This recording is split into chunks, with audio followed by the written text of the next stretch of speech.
What's up guys, and welcome back to MMA Hype. In this episode of the Underdog, we'll be making the case on how Dominick Reyes could walk away with the win at UFC 247 on February 8th. These episodes are specifically made to take a closer look at the underdog in a given bout and showcase their unique abilities, and to ultimately get fans hyped up for the actual fight. So Jon Jones fans, put your pitchforks down.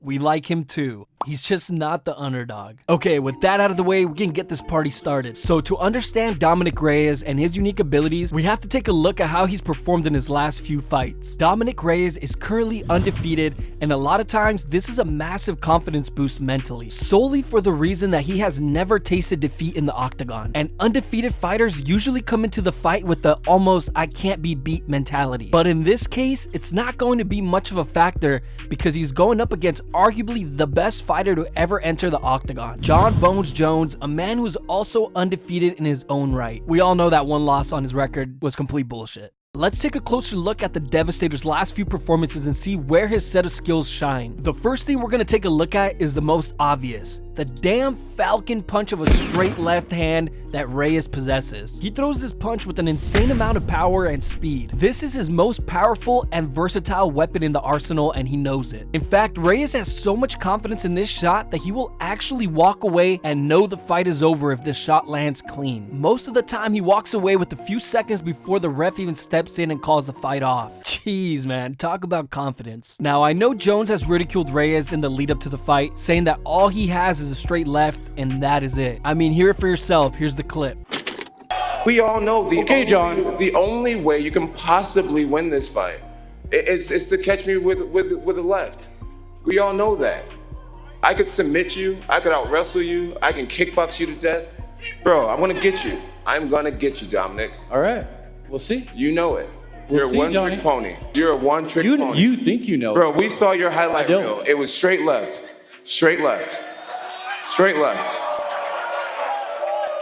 Now, I disagree with Jones. Reyes is not a one-trick pony like he's making him out to be. Sure, most of his stops have come from that disgusting left hand, but the way he strings everything together at those final moments is quite impressive. This leads to my second skill that Reyes possesses, his killer instinct. He can detect when his opponent is hurt as soon as it happens, when other fighters sometimes miss these opportunities. When that left hand lands clean and hurts his opponent, Reyes will actually begin to put an insane amount of pressure on them, rushing in like a hobo on a ham sandwich, stringing together impressive combinations looking for the finish. Now, since we're on the subject of the left hand, let's take a closer look at another weapon he possesses, that left uppercut. I haven't seen a lot of fighters throw this shot and be as consistent with it as much as Reyes is. He throws this shot with so much power whether he is coming in or backing up with it. He will also throw it in combination with the intention to rip your head off. This is a beautiful shot because it's one of the few punches that he actually slips perfectly under people's guards and he finds a way to connect with it. If he does manage to get close enough to Jones, it will be interesting to see if he can land this power shot. Now, the next thing I think Reyes has that can be of major success if he decides to use them against Jones is the leg kicks. Reyes has some lightning fast leg kicks that could give Jones some issues. Jones has smaller legs, and if Reyes comes out in the first round attacking Jones' lead leg or focused on attacking the calves of Jones, it could really slow him down and give Jones a lot of issues, especially if the fight heads into the championship rounds. Here's something to keep in mind. Reyes does this interesting counter that not a lot of other fighters implement. When an opponent throws a kick, he will actually throw a kick of his own, almost like he's happily willing to exchange kicks, as to say that he is willing to take yours, but you will have to eat one of his in exchange. In his mind, I believe he thinks his kicks carry more power than his opponents. It's the only logical way that this technique would make any sense. We will more than likely see in the first round whether leg kicks are a focus in Reyes' game plan or not. We know leg kicks can be effective against Jones, as we saw in the Thiago Santos fight. The last and final skill that I see that Reyes possesses that could work in his favor in this fight is his ability to just get after it as soon as the fight starts. He doesn't really waste the round or go through a feeling out process. In most of his fights, he comes out with a game plan and ready to execute it right from the first bell. And on the other hand, Jones typically starts a little slower and picks up the pace as the fight goes on. He likes to study his opponent for the first few minutes of the fight and get a feel for his opponent's game plan and adjust accordingly. I know, it's easier said than done, but if Reyes comes out and pressures right from the start, he could have much success. And on the other hand, if Reyes tries to take his time and pick his shots against Jones, he might be in in for a long night against arguably the best fighter on the planet. Jones is a master at picking shots and using his distance to control the fight. Jones is like a damn computer in the octagon. The longer he's in the octagon with you, the more he begins to download and analyze his opponents. And the closer you get to those championship rounds, the more Jones would have adapted to your game plan and would have had the proper time to make the correct adjustments to win the fight. That's it for the underdog analysis on how Reyes could potentially win the fight against Jones. But of course, as a massive fan, I would love to know what game plan do you believe would give Reyes the best chance of winning and securing the W on February 8th. Also, let me know who you think will win the fight down in the comment section and how. But alright guys, I'll see you guys on the next one.